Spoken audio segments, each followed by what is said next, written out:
If you are what you eat, then what am I? By Geeta Kothari. To belong is to understand the tacit codes of the people you live with. Michael Ignatieff. The first time my mother and I open a can of tuna, I am 9 years old. We stand in the doorway of the kitchen in semi-darkness, the can tilted toward daylight. I want to eat what the kids at school eat: bologna, hot dogs, salami. Foods my parents find repugnant because they contain pork and meat byproducts, crushed bone and hair glued together by chemicals and fat. Although she has never been able to tolerate the smell of fish, my mother buys the tuna, hoping to satisfy my longing for American food. Indians, of course, do not eat such things. The tuna smells fishy, which surprises me because I can't remember anyone's tuna sandwich actually smelling like fish. And the tuna in those sandwiches doesn't look like this, pink and shiny, like an internal organ. In fact, this looks similar to the bad foods my mother doesn't want me to eat.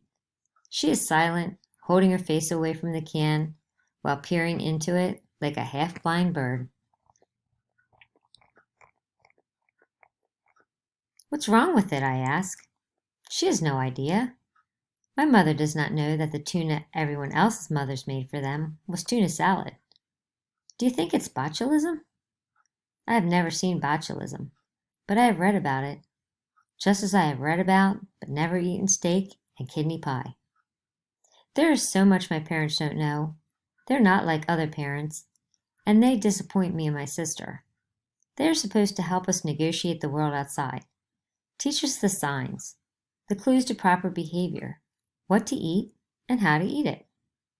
We have expectations, and my parents fail to meet them, especially my mother, who works full time. I don't understand what it means to have a mother who works outside and inside the home. I notice only the ways in which she disappoints me. She doesn't show up for school plays. She doesn't make chocolate frosted cupcakes for my class.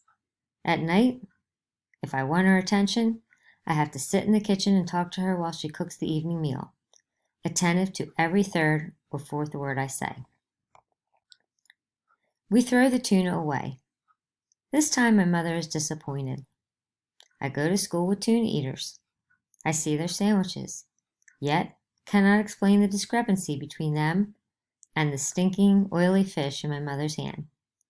We do not understand so many things, my mother and I.